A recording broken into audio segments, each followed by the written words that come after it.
이미 많이 좋아졌네. 옛날에 한 3년 전보다는 많이 좋아졌습니다. 많이 발전되네. 많이 발전했네.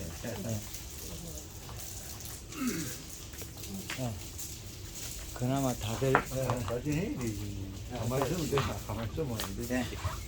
네, 반갑습니다. 황금알롱법 대표 박길입니다. 반갑습니다. 먼 길 오시느라고 애썼습니다. 오늘 7월 22일 오늘 우리 황금알롱법 코로나가 좀 안정됐다 하나 또 코로나가 늘어나고 있으니까 우리가 각자가 개인 위생 장구를 잘 착용하셔가지고 서로 간에 또 지켜야 될 부분 또 지키시고 그래 하도록 하겠습니다. 지금 이제 상반기를 지나고 하반기로 가고 있습니다. 그래서 우리 작물들은 지금 이 더위에서 뭘 하고 있을까? 날이 더워요. 더운데 식물은 뭘 좋아하고 뭐 때문에 더위를 타고 이런 걸 보면 작물은 더위는 가리가 조장을 많이 해요. 날씨가 더워서 덥는 것보다 우리가 지금까지 이제 축분들이 늘어나고 비료들이 좀 다양하니까 이 비료들을 잘못 써가지고 장이 일어나는 경우가 많습니다. 비료를 잘못 먹어서 덥다. 비료를 잘못 먹어서 장이 일어난다. 그거는 어떤 게 있냐면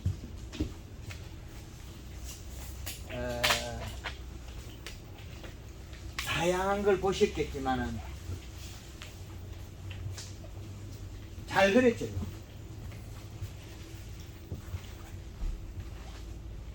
요렇게 그리면 이게 사계절의 축을 만들면 12월 31일, 6월 30일, 3월 31일, 9월 30일. 자, 달력하고 시간하고 다른 게 12시 12월 31일이 없어요. 12월 30일이 여기서 끝나버려요. 앞으로. 달력은 앞으로 먹고 시간은 뒤로 먹어요. 12시 30분 있잖아요. 달력은 12월 30일에서 그 뒤로 가보면 1월달 가버려요. 그래서 이 계절의 축을 만들면 우리가 농업의 제일 기준이 되기 쉽습니다. 요렇게 만들면 총 12달 1년 365일. 근데 요게 제일 한더위에 한 추위를 하면 요렇게 됩니다. 계절의 축을 나누면 제일 더운 날짜가 대서 소서 사이에 7월 15일이라는 게 있습니다. 여기가 제일 고온이 됩니다. 고온에 제일 주의해야 될 게 가리양입니다. 마늘, 양파가 자빠르진 건 가리 때문에 자빠졌어요. 가리 양을 줄이면 마늘, 양파 생산이 늘어납니다. 김천에 재배되는 쌀맛에 퇴비를 만져가지고 축분의 소금 때문에 바이러스 더 많이 일어나고 잎이 더 나빠집니다. 돼지똥, 소똥, 닭똥, 축분들이 좋은 면이 있는가 하면 그 속에 나쁜 면이 또 붙어 있습니다. 좋은 거는 나쁜 거, 좋은 거 두 개가 붙어 있습니다. 휴대폰이 좋아졌는데 돈을 더 많이 주고 사야 돼. 지출이 늘어나는 것만큼 좋아진 게 있다. 그러면 우리가 축분이 나쁜 점이 가리와 인산이 과다된다는 겁니다. 과거에는 우리가 소 한두 마리 키울 때는 이래 근불이 더 많이 들어가고 똥오줌이 그래서 그게 양이 적습니다.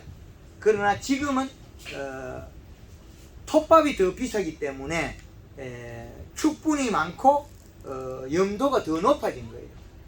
그래서 그에 대한 장애가 일어난다. 그러면 1월 15일은 저온입니다.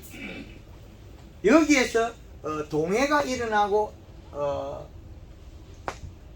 계절의 축이 바뀌긴 하나 여기는 저온이기 때문에 겨울 동해가 일어난다. 그래서 우리나라의 농업의 역체류 하우스에 키우는 거는 네덜란드에서 교육을 많이 받고 이러는데 그거는 반쪽짜리입니다. 그건 왜? 우리나라에는 겨울에 비싼데 그거는 흐를 때 농사 짓는 건 폐호가 허당입니다.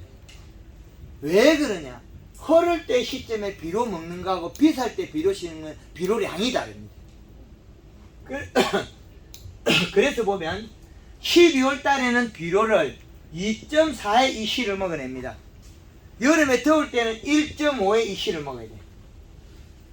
봄, 가을에서는 1.8의 이씨를 먹어냅니다. 다 달라져 버렸죠. 네덜란드 기술은 어디 있습니까? 요렇게 되겠죠. 그러면 우리나라에는 겨울 작물 고추를 심었는데 겨울에 비싸야 되는데 비싼 시기에 비료를 적게 해주니까 생산에 감사하겠지.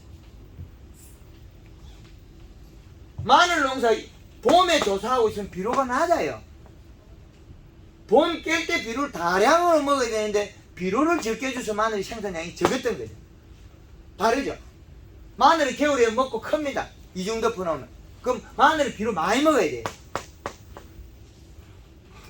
많이 먹어야 되는 적게 주고 적게 먹어야 되는 샤이마시게 많이 주고 있어요. 김천에가 말통으로 사다가 자꾸 뭘 뿌려놓고 있어요. 돈마들이지 되겠어요? 비료는 질소, 인산, 가리 이렇게 둘러서야 됩니다. 요소가 제일 좋은 놈, 요소 비료가 질소가 제일 좋은 놈. 그런데 우리나라 비료 뭐라고 해야 합니까? 미량요소가 좋고 질소는 나쁜 놈으로 만들어놨어요. 그렇게 하면 생산량이 감소합니다. 우리가 쓰는 비료는 제일 앞쪽에 자리에 있습니다. 이쪽도 있습니다. 21-17 비료를 우리가 많이 씁니다. 그런데 이 비료는 실질적으로 답을 풀고 보면 암모니아 대질소가 날아가 버리면 30% 빼면 얼마 되겠습니까? 14.7%밖에 안 됩니다. 질소가 14.7인데 이러면 동생들이 앞으로 가버렸어요.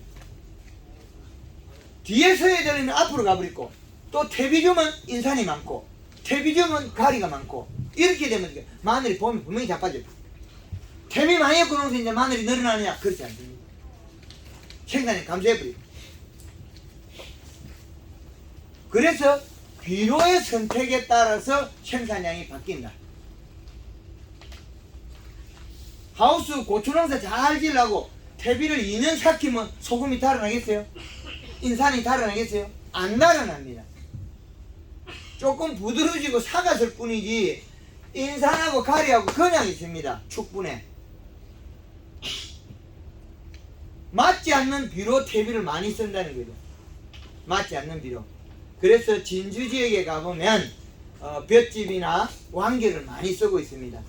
왕기는 물리성이 좋게 하고 통풍이 잘 되게 하고 안에 공기 산소량 그리고 볏짚이 이렇게 유기물 함량을 늘려주고 그렇게 하는 거예요. 그래서 우리 옛날 어른들이 지게짜리를 잘라야 된다. 그 땅심이 좋다는 거는 물리성이 좋고 물 빠짐이 좋고 입단이 작아서 비료를 잡고 있는 응집력이 좋아야 됩니다. 그래서 우리가 농사 짓는 것들이 농장마다 이게 가수를 심어놔도 50cm 밑에는 이거 비료 줘놔도 허당이에요. 뿌리가 안 먹어요. 산소도 없고. 그러면 요 위에 여기 20-30cm 여기서 밖에 활동 안 해요. 그러면 우리 땅이 토성이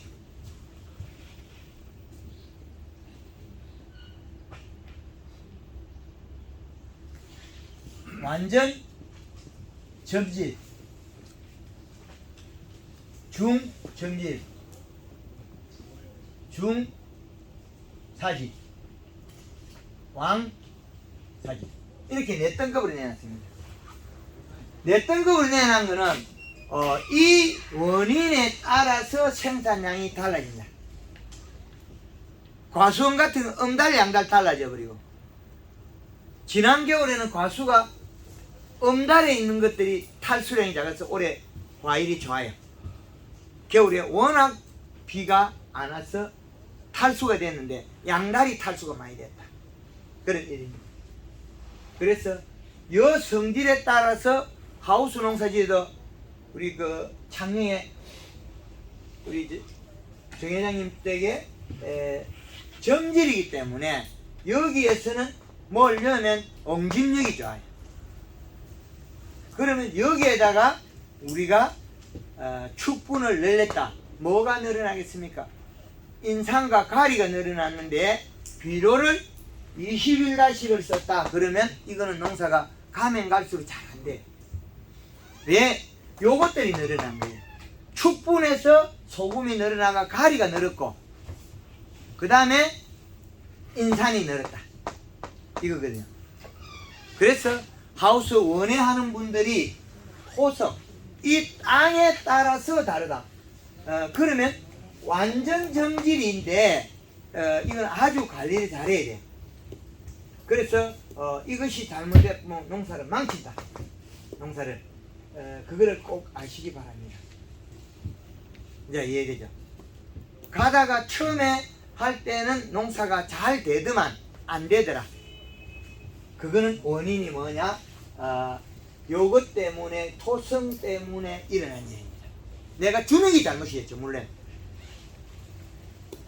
제주도에 가서 인산과 가리가 늘어서 농사가 안 되는 밀감나무들이 많습니다. 그 원인은 축분을 많이 줬다. 축분에서 인산과 가리가 늘어나서 농사가 잘 되다 그때 안 돼버려요. 그거를 풀어내는 거는 뭐냐? 땅에서 우리가 농사에 21-의 이상의 질소분은 잘 안 씁니다. 우리가 NK를 쓰면 18-0-18입니다. 인산이 없을 뿐입니다. 이걸 갖다가 질소분이 암모니아 가스가 빠지고 결합이 되면 12.6%가 남습니다. 그러면 또 가리가 늘어났죠. 그 다음에 이렇게 무수하게 늘어나는데 여기에다가 우리가 뭐 액비를 불어야 된다. 액비의 요소를 많게 하겠습니까? 미량 요소가 많죠. 제일 앞에 있어야 될 질소가 제일 자꾸 부족해지는 거죠. 뭔가를 열심히 줬는데 질소 부족으로 인해서 생산량이 감소하고 있다는 거예요.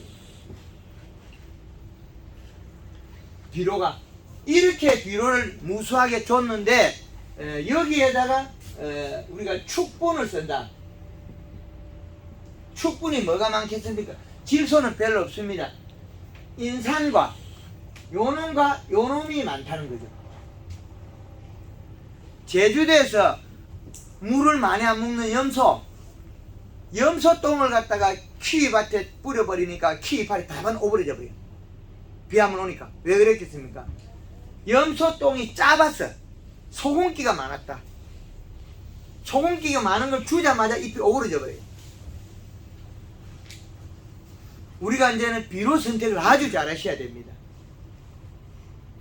원자재가 많이 있는데, 그래서 지금 우리 오전에 우리가 그 전국에 있는 선도농가 한금원농부 원로급들과 모시고 한 것들이 우리 천지바이오 비료회사에서 26-약 8 정도 이 정도 스페일이 된 비료를 만들자.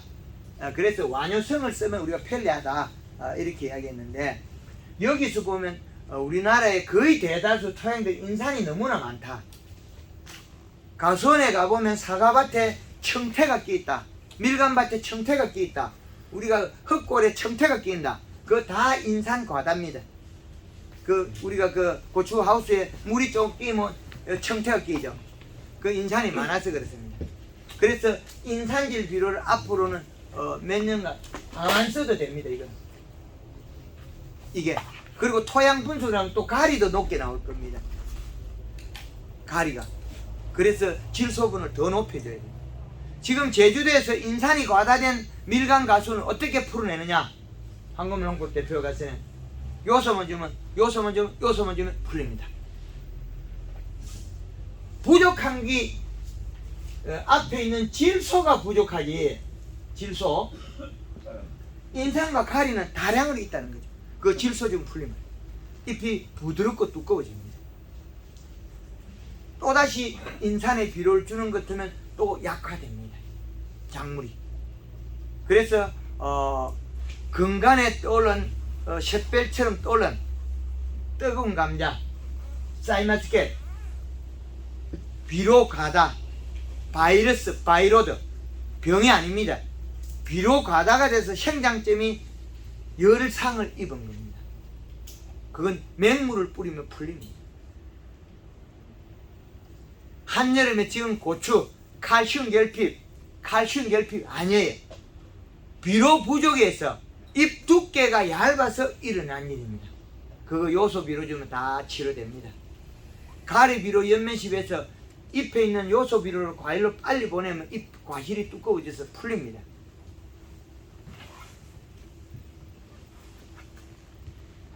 이 고추가 끝이 말랐으면 얘는 우리가 자칫 잘못하면 칼슘 결핍이라 할 수 있는데 아닙니다. 이파리가 요렇게 물방울 맺혀가 돋보기 현상에서 탄 겁니다. 이렇게 통통한 고추는 칼슘 결핍 없어요. 요건 조금 놀이끼리 하니까 칼슘 결핍이 있을 수가 있는데 요것도 통통하게 굵은 거예요. 두껍다. 굵은 거 요것도 역시 마찬가지로 햇볕에 돋보기 현상이 많다. 고추가 칼슘 결핍은 가늘고 빼쪽합니다. 비료를 작게 줘서 굶어서 걸었어요. 시드른 겁니다.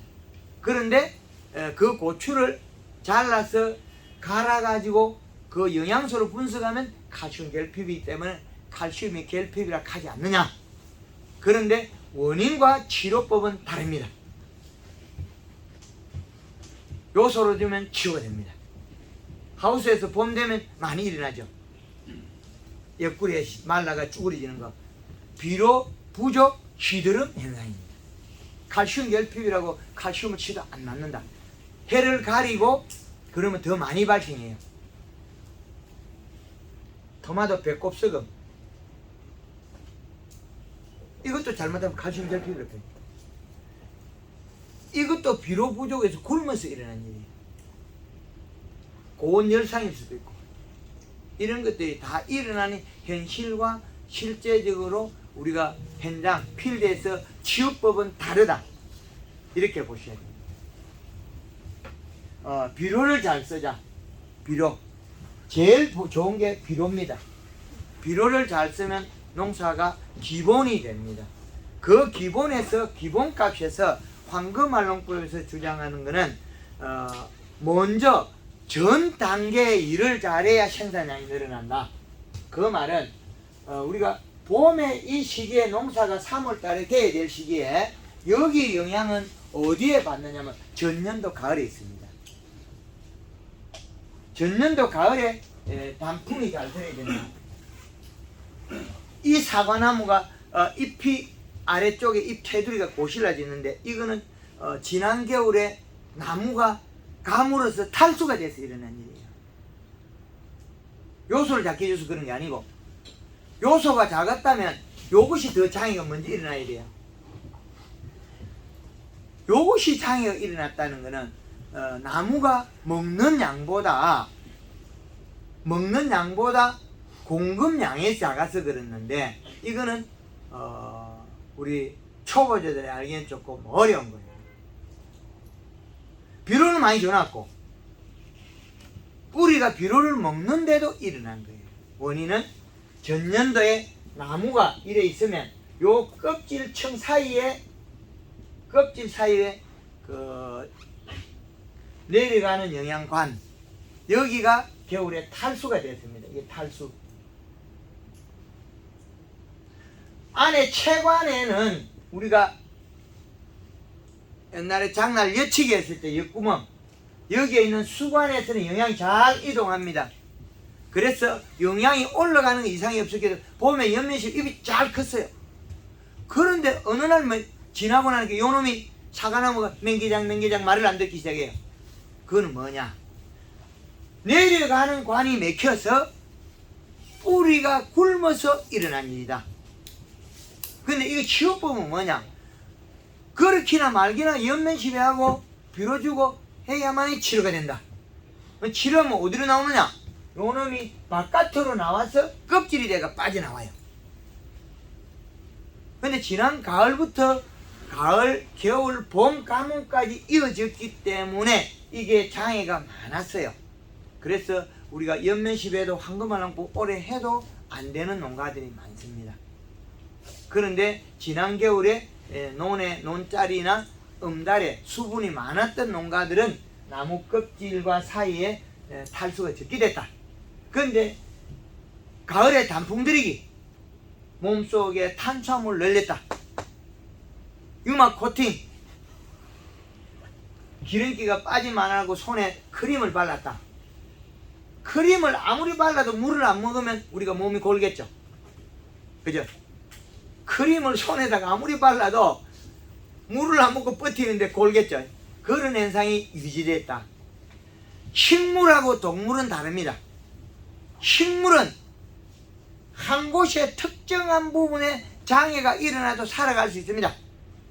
이쪽 부위에 일어나도 열매가 맺고 다 합니다. 동물은 전체에 영향을 받습니다. 동물은, 우리는 물을 안 먹으면 한쪽 팔만 수분이 없는 게 아니고 몸 전체가 탈수가 되어버립니다. 동물이기 때문에. 동물은 장점은 찾아가서 먹을 수 있습니다. 좋은 것도 갈리 먹을 수 있고. 그런데 식물은 선택권이 많이 없습니다. 주인의 기술력, 우리가 공급량에 따라서 달라질 뿐입니다. 그래서 요즘은 네덜란드에서 식물 키우기 대회를 했는데 우리 한국에서도 전 세계에 나가가지고 등수 뭐 2, 3등 합니다. 그거는 누가 키우느냐? 컴퓨터가 키웁니다. 데이터 자료 더 많습니다. 우리는 많은 정보를 가져야만이 앞으로 농사를 할 수 있습니다. 지금 우리는 여기 앉아있는 우리 한국말 회원들이 아무리 똑똑해도 내가 들고 있는 휴대폰보다 내가 정보가 적습니다. 정보량. 그래서 우리가 급하면 야야 그 휴대폰 켜봐라, 그 뭐 나오는 거 치봐라 이러거든요. 그 말은 앞으로는 정보가 더 많은 지식 산업 속에 우리가 가질 수 있는 이상의 정보는 휴대폰이 더 많이 가지고 있습니다. 그래서 많은 정보를 가져야 되는데 제가 그런 정보 속에서 지난해처럼 가뭄이 올 걸 예측을 못해가 그 기술을 개발 못했던 게 잘했죠. 그랬더라면 황금알랑국 태어나면서부터 겨울에 물주기를 강조했겠죠. 몇 년 동안 계속 강조했더라면 사과나무에 겨울에 어렵더라도 물을 주는 농가들이 늘어났겠죠. 못했습니다. 하여튼 그거는 제가 경험을 못한 일이라 제가 정보가 없어서 알려드릴 수가 없어서 상당히 송구스럽게 생각합니다. 이제는 사과밭에 겨울에 물을 못 주면 늦가을에도 물을 충분히 주자.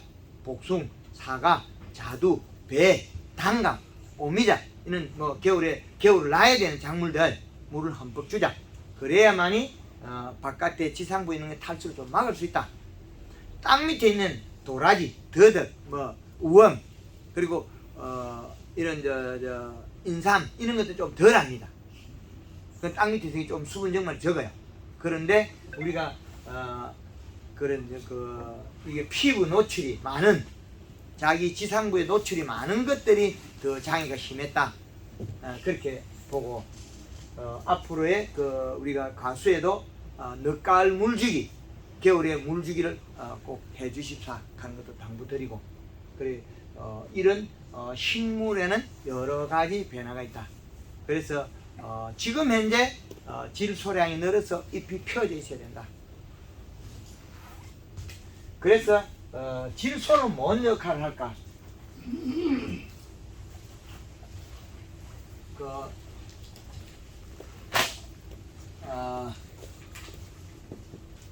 질소는 고온에서 저온을 만들어요.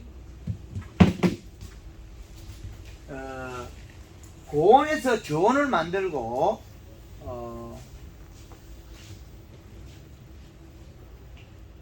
원색을 만듭니다. 면역력을 갖게 만든다. 지금 사과가 단맛이 나는 사과가 일부가 있는 것은 비료가 작아서 면역 방어 물질이 부족한 겁니다.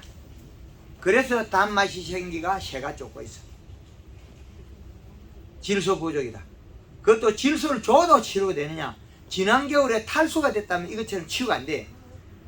이 파리가 탄 거는 질소 부족 가리 과다가 아니고 영양 이동이 잘못하고 있는 원천적인 게 잘못돼서 그렇다.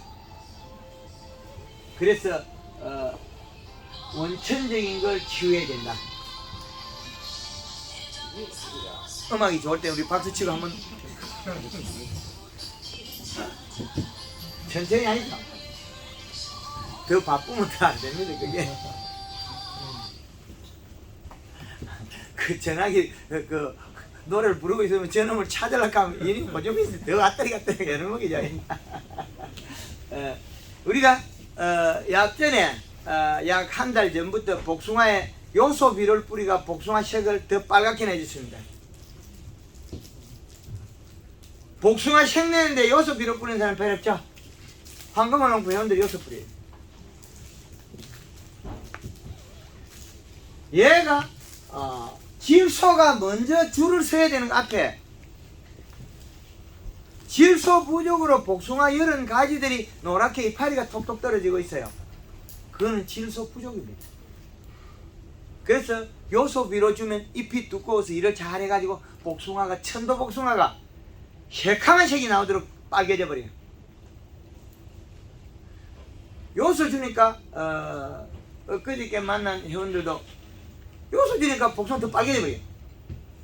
가리 주면 노래져 버려요. 요게 원색을 내고 질소의 양에 따라서 방어 물질이 생겨서 벌레간다를 듭니다. 사과가 털분 맛이 나고 신맛이 나는 거는 유해 곤충, 동물이 못 먹게 만들었어요. 은행나무가 찐꼬민이 좋다 그러는데 지금은 청산가리. 은행나무가 단풍이 들었을 때 이제 필요 없을 때 그걸 빼내는 거지. 청산가리를 빼주는 거지. 단풍 들기 전에는 청산가리를 넣어가지고 벌레 못 먹게 독소를 만들었어요. 복숭아가 못 따먹게 털을 만들어놨죠. 근데 천도복숭아 쓴 이유가 뭐겠으면 털이 없다고 더 씌어야 돼. 그게 방어물질이거든. 자기의 종족, 번식, 씨앗에 우리가 과육을 우리가 동물들이 얻어먹으려고 그랬을 때 그 과육의 맛을 변화를 시키는 거죠. 못 먹게. 그건 누가 제일 강하게 잘해주냐? 질소가 잘해주는 거예요. 그런데 질소가 단맛을 왜 내느냐? 요놈이 정말 잎이 잘해가 마지막 되면 신맛, 털분 맛은 툭 떨어지고 어느 순간에 색깔이 빨간색이 나오면서 단맛이 탁 나와요. 그리고 황금을 넣고 보면 사과를 쪼개나면 색깔이 빨간색이 안 나오고 뽀얗습니다. 왜 사과가 뽀얘지느냐 이거면 완전한 사과는 동물이 먹고 향기에 반하고 색깔에 반하고 먹어서 소화 잘 되고 또 먹고 싶고 그 동물의 수명이 연장되게 돼 있어요. 그리고 한번 베어먹은 사과는 자기 또 스스로 치유를 해버려요. 제가 마늘 같은 거는 5월달 6월달에 우리 회원 농가에서 가져와서 한번 베어먹고 놔주면 내년 2월달까지 안 썩어버려요. 황금마늘국 대단합니다. 해수로는 4년 전에 안동에서 마를 추석 때 선물 받은 거 지금 사무실 집에 냉장고에 반토막이 남아있어요. 자기 영양소가 충분한 거는 썩지 않습니다. 변하지 않는다는 거죠. 그게 황금마늘국의 기본 원리인데 이 원리는 어디에서 준해 있냐면 잎이 일을 잘해서 그 영양소를 뿌리로 줘서 뿌리가 일을 또다시 잘해서 대사작용을 잘해서 모든 걸 원활하게 만든 거지 잎만 먹고 살아라고 한 게 아닙니다. 잎에 주는 목적은 잎이 두꺼워서 뿌리의 일을 잘 시켜서 뿌리가 많이 뻗어서 미량요소를 다양하게 먹고 소화시킨 산물을 만들어라 이겁니다. 그래서 원색이 난다. 이 말은 빨간색 사과를 만들려고 하면 질소량이 많아야 빨간색이 된다. 전년도 예천에서 사과 당브리스 20브리스는 누가 만드느냐? 사과 20브릭스는 누가 만들었냐? 요소가 만들었다. 작년에 어른골에서 9월 말에 요소 비료를 뿌리고 있으니까 친구놈들이 죽일 놈이라고 욕을 해서 난리가 나요. 9월 말에 사과밭에 요소 뿌리면 10월 달에 따야 되는데 못 딴다는 거죠. 놈들보다 제일 빨리 따고 당도가 제일 좋습니다. 밀양 어른골에서 당도가 17에서 18 나왔어요, 작년에. 올해는 더 나오겠죠. 왜 그랬겠습니까? 그거는 누가 일을 하느냐? 질소의 일에 의해서 잎이 두꺼워졌기 때문에 일어난 일이에요. 질소에서. 그래서 우리가 재배되는 작물은 기본적으로 누가 제일 많이 먹어야 되나? 질소 제일 많이 먹어요. 그래서 지금 사과가 햇볕에 굽히는 것은 요소 부족, 질소 부족. 질소가 부족하면 잎의 함수량이 줄어듭니다. 더위를 많이 탑니다. 질소량이 늘어나고 잎이 펴 있는 것들은 엠보싱이 나와서 장애가 없습니다.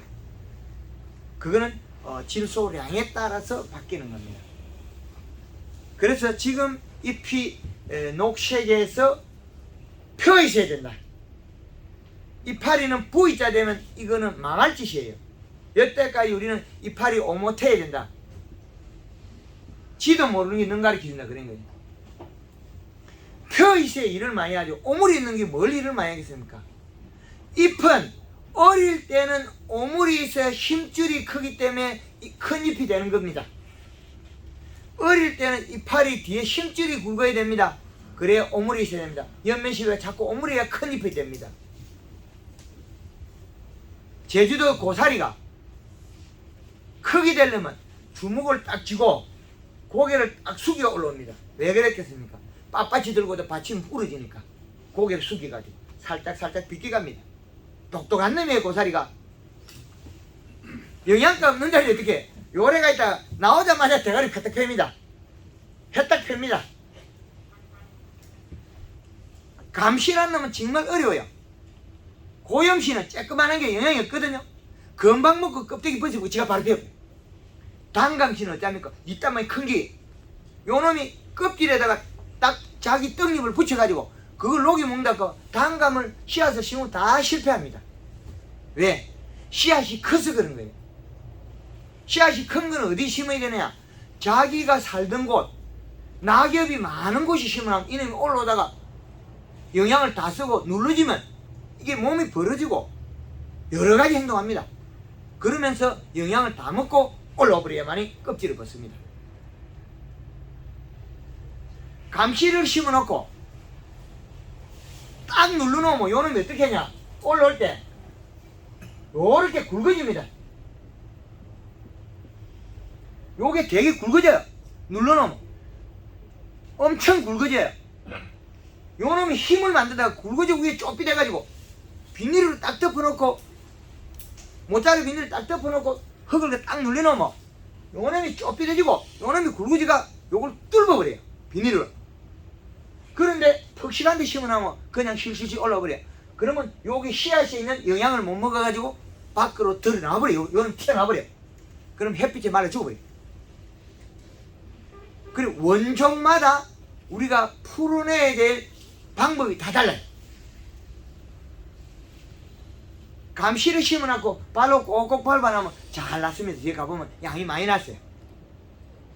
발화된 양이 많습니다. 똑같이 심은 걸 밟아보면. 서산의 생강 발로가 꼭꼭 밟으면 농사 잘 됩니다. 서산에 가서 서산을 조사해서 생강 농사 짓는 기술을 개발해서 가르쳐주고, 강원도에 가서 조사해서 강원도 감자 농사 짓는 기술을 가르쳐주고, 강원도 배추가 왜 죽었는지 기술을 개발해서 강원도에 또다시 가르쳐주고, 황금알농구 대표가 쉬지 않고 전국을 돌면서 제가 열정을 다 쏟고 있습니다. 우리 농업에 중심이 서야만이 우리 국가가 안정이 됩니다. 기초산업. 식량이 떨어지면 마음이 급해집니다. 그래서 식량이 풍족해야 된다.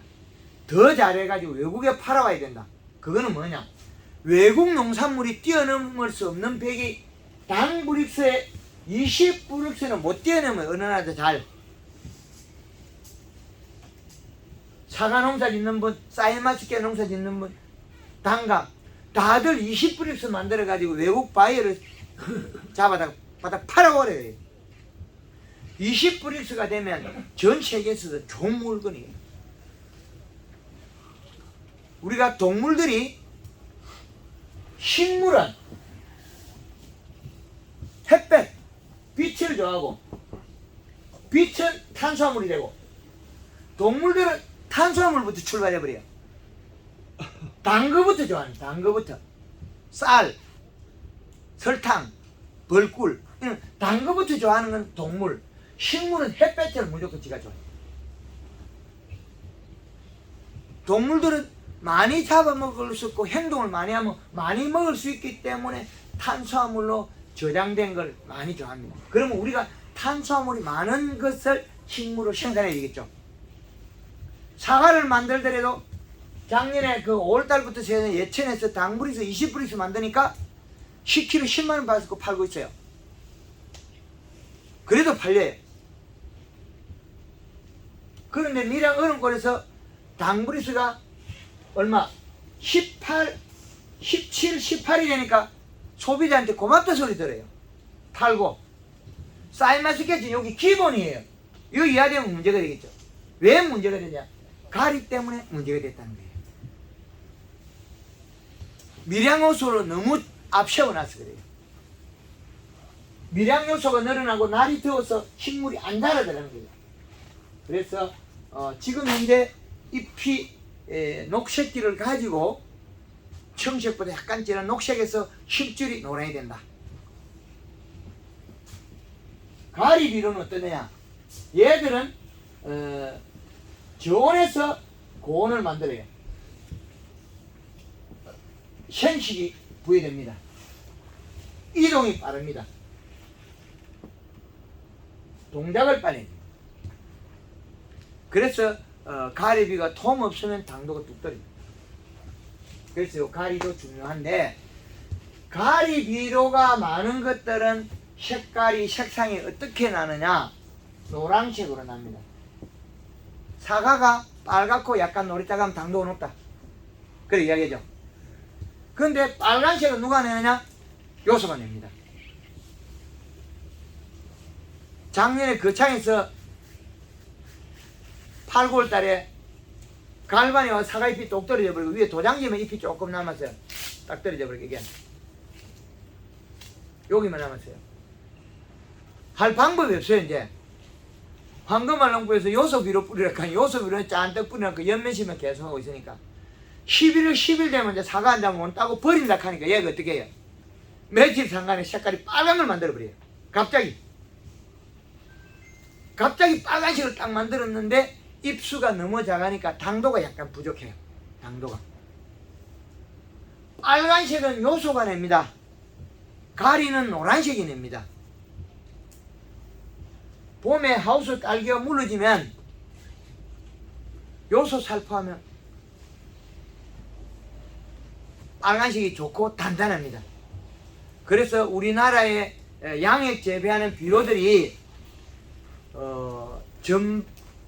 생육 초반과 후반이 다릅니다. 그런데 생육 초반에 걸 후반에 써야 되고 생육 후반에 걸 초반에 써야 돼요. 생육 후반에는 잎의 개수가 과실에 비해 적기 때문에 질소량을 더 먹어야 되는데 질소량은 적고 가리와 인산이 많다 보니까 토마토가 후기 되면 당도만 있고 신맛이 없어요.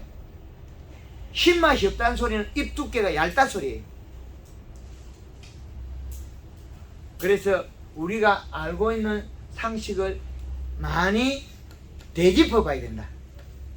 되짚어 보지 않으면 우리는 끊임없이 실수를 할 수 있습니다. 그래서 식물이 제일 많이 먹어야 될 원소가 추위를 이기는 것은 가리이긴 하나 많이 먹어야 될 원소는 질소분이 많아야 됩니다. 그러면 이 질소분을 가지고 이쪽으로 들어가면 됩니다. 그래서 12달 속에다가 계절 속에다가 비료량을 합해 놓은 게 요겁니다. 사계절 비료량 공식 안에 들어갑니다. 여기에서 농가 경영에서 실수할 걸 대비해서 여기에서 0.3을 표기를 안 해놨습니다. 왜 안 했느냐? 이 0.3이 늘어나면 마지막이에요. 그 노선을 넘어가는 순간에 나빠져 버리니까.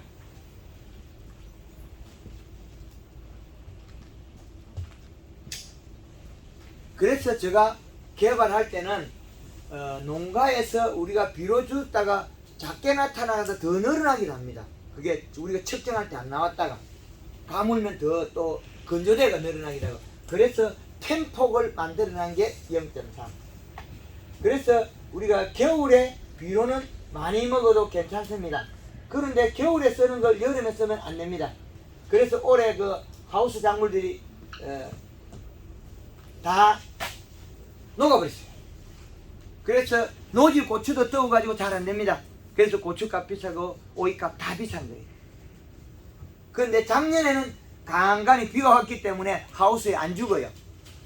그래서 강원도에 작년에는 뭐 홍천 뭐 이쪽에 그 많은 노지에 오이하고 애호박 원예장 그 작물 채소들이 가격이 많이 낮아가 그분들이 돈을 못 벌었어요. 올해는 가만둬도 다 죽어버려. 노지에도 텃밭에 있는 것도 가물어서 죽어버리고, 우리 텃밭에는 어느 정도 물을 주가 됐는데 텃밭마저도 안 된다는 거예요.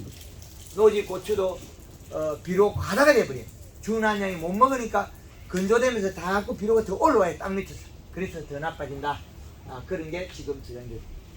그래서 이 표를 활용하면 농사의 기준이 아주 효율적으로 쓸 수 있다. 그래서 우리가 이 표에다가 비료를 조성을 해보면, 우리가 여름에 심은 고추가 키가 크면 비료 부족합니다. 키가 크면 비료가 부족해서 큰 거지 비료가 많아서 크게 큰 게 아니다.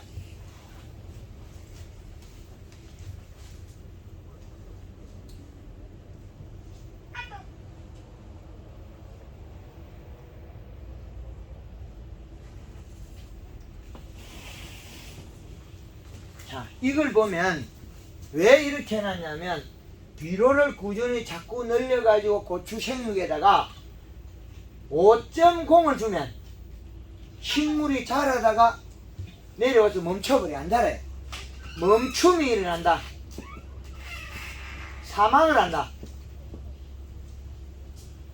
그런데 여기에서 성장을 하고, 여기에서는 비료를 늘려가고, 여기는 일수 날짜 자랐다. 이렇게 시간이 가는. 그런데 고추가 키는 안 크고 열었다가 안 열고 멈췄다. 그거는 이 시가 얼마냐? 여름에 기준을 잡으면 0.5다. 고추 키가 크고 좋았다. 좋은 게 아니고 얇은 거죠. 요 키가 크고 요 좋았던 거 잘못하면 뭐가 되느냐? 칼슘 결핍 끝마름이 나와요. 그거는 뭐냐? 0.8에서 1.0이 이시다. 요거는 여름의 기준을 잡은 겁니다. 요 기준에. 그런데 우리가 고추가 제일 좋았다. 그거는 이시값이 1.5다. 그 0.3은 어디? 요 뒤에 있어요. 요거는 플러스 0.3짜리다. 요것보다 더 주어보면 1.8을 넘어가는 순간 온도에 못 견뎌가지고 고추가 나빠집니다. 그래서 요 기준을 잡아낸 겁니다. 고추가 키가 크면 우리는 여태까지는 비료가 많아서 그렇다. 그런데 요 자리에 보면 이 시값이 여기입니다. 비료 양을 늘리가 그건 0.8에서 1.0이기 때문에 키가 큽니다. 마디가 쭉쭉 늘어지고 키가 큰 고추는 비료를 적게 먹어서 그렇습니다. 비료를 정상적으로 많이 먹으면 잎이 두꺼우면 요 절간이 절대 늘어나지 않습니다.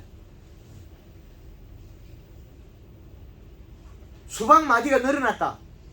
비료를 많이 준 게 아니고 비료를 적게 줘서 늘어난 겁니다. 오이에 흰가루가 생기고 수박에 흰가루가 생겼다. 그거는 비료량이 적어서 잎이 세포를 완성을 못 시키는 거예요. 흰가루를 치유 제일 잘하는 거는 식물 중에서 완전하게 좋은 설탕으로서 치면 흰가루는 잘 죽어요. 오이밭에 흰가루 약을 치고 흰가루 약에다가 담갔다가 오이를 건져놔도 3일 뒤에는 흰가루병을 합니다. 그런데 물 20리터에다가 설탕 120g부터는 오이의 흰가루가 죽어요. 그런데 오이에다가 설탕을 300g 질통이 있고 오이밭에 치면 흰가루가 설탕 맞은 것들은 물이 마르면서 다 죽어버려요. 그리고 세포가 다시 복원이 되어버리가 이상이 없습니다. 아주 좋아진다는 겁니다. 그래서 비료량이라는 것은 아주 중요합니다. 그 양의 생산량이 비례하기 때문에. 그리고 또 육로에서 성장용으로 되어 있는 것은 눈이 아예 성장이 되어 있기 때문에 좀 일부 불편한 게 있습니다. 그런 것도 또 일부 있고. 그래서 우리가 재배하는 작물들이 고추가 키가 크고 이파리가 크다. 그거는 이미 비료가 부족해서 그렇다. 마늘을 심어놨는데 키가 뒷바 크다. 그거는 비료가 작아서 잎 두께가 얇아서 키가 큰 겁니다.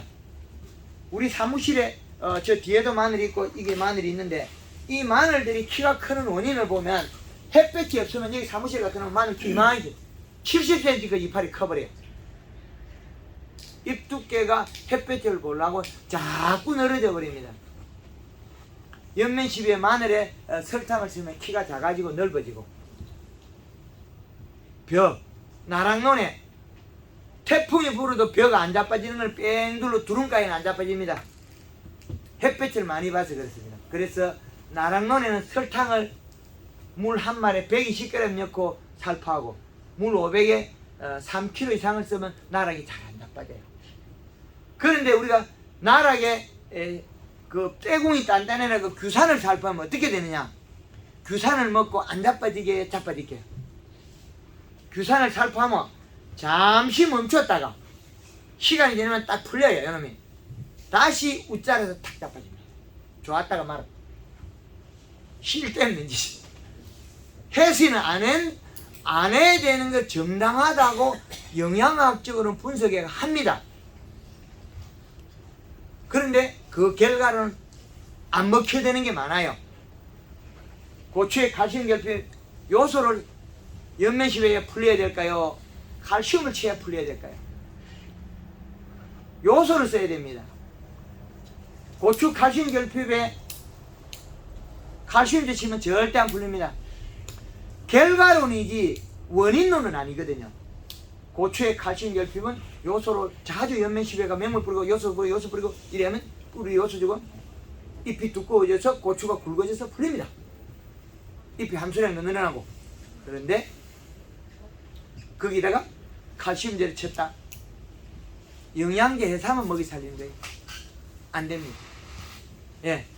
그래서 요런 기본 상식을 가지고 오늘 우리 강의 주제를 할 건데 요 기본에 우리가 배우고 난 뒤에 잠깐 쉬었다가 그 다음에 우리가 황금을 놓고 기본을 요걸 보고 난 뒤에 그 작물별로 여기 샘플 가져온 거 그 다음에 질문을 받아서 진행하도록 하겠습니다.